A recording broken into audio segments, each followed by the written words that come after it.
Baik, Assalamualaikum warahmatullahi wabarakatuh. Seperti kata pepatah, tak kenal maka tak sayang, maka perkenalkan nama saya Tete Syafidiyah dengan NIM 0605 1282 5300035 dari program studi pendidikan Pancasila dan Kewarganegaraan angkatan 2025 kelas Negara.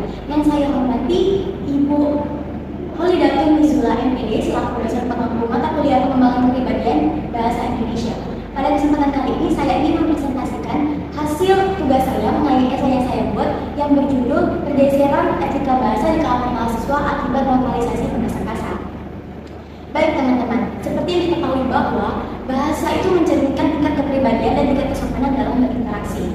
Menurut Boris Kerap tahun 2004, bahasa itu tidak hanya digunakan sebagai media komunikasi, tetapi juga menggambarkan sikap dan pola pikir seseorang.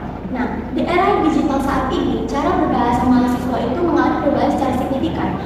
Mengapa saya katakan begitu? Karena kata kasar, ungkapan tidak sopan, dan kata-kata yang dulunya dianggap tabu, sekarang dianggap wajar, bahkan digunakan dalam percakapan sehari-hari, terutama di media sosial.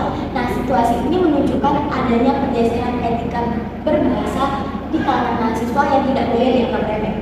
Penelitian menunjukkan bahwa kebiasaan berbahasa gaul dapat menurunkan tingkat kemampuan berbahasa Indonesia yang baik dan benar dan tingkat kesopanan dalam berkomunikasi menurut pengaruh bahasa gaul terhadap kemampuan berbahasa Indonesia oleh Genset tahun 2023. Nah, pergeseran etika berbahasa ini muncul karena adanya normalisasi bahasa kasar yang dipengaruhi oleh lingkungan sosial dan media digital yang pada seharusnya dapat menurunkan tingkat kesopanan dan cara berbahasa baku.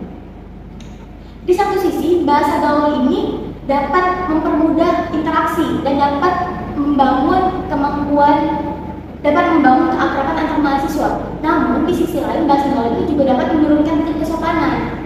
Nah, jika ditelusuri lebih dalam, pergeseran etika bahasa ini tidak terjadi secara tiba-tiba, melainkan karena adanya faktor lingkungan dan kemajuan teknologi. Hal ini sejalan dengan pendapat Abdul Chair pada tahun 2010 yang mengatakan bahwa bahasa itu sangat dipengaruhi oleh kondisi sosial masyarakat.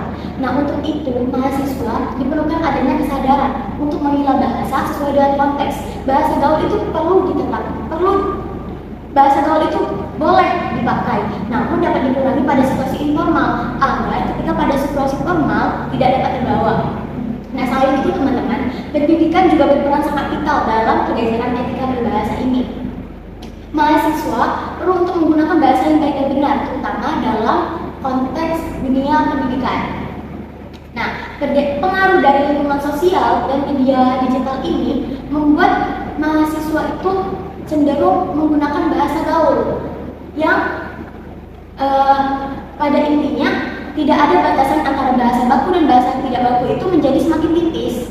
Nah, selanjutnya, padahal dalam dunia akademik, penggunaan bahasa yang baik dan benar itu merupakan salah satu indikator kualitas intelektual mahasiswa. Namun yang kita lihat pada sekarang ini, pola yang kita lihat pada sekarang ini, bahasa gaul itu, selain bahasa gaul dan bahasa kasar itu dijadikan sebagai hal yang umum dan dijadikan sebagai komunikasi sehari-hari. Yang jadi masalah adalah pola penyampaian ini tidak hanya digunakan pada saat mahasiswa sedang santai, namun pada saat situasi formal seperti saat mereka rapat ataupun saat mereka presentasi, bahasa gaul dan bahasa kasar ini terbawa-bawa atau mereka sering keceplosan. Nah, untuk mengatasi hal tersebut perlu adanya beberapa tindakan dari beberapa pihak tertentu.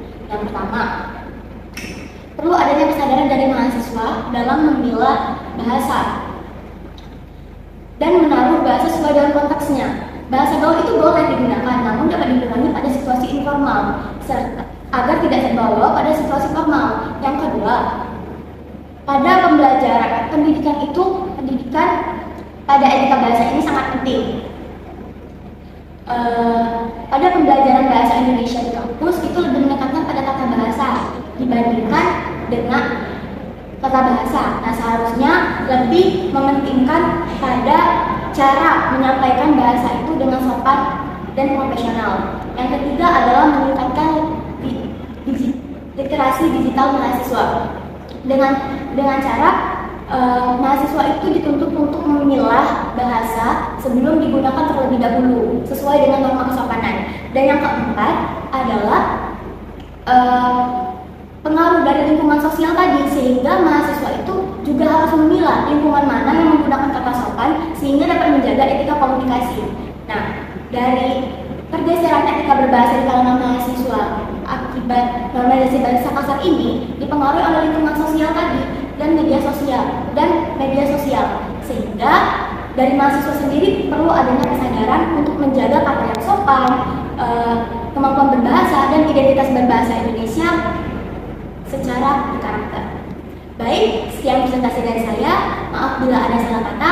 Saya ucapkan terima kasih. Wassalamualaikum warahmatullahi wabarakatuh.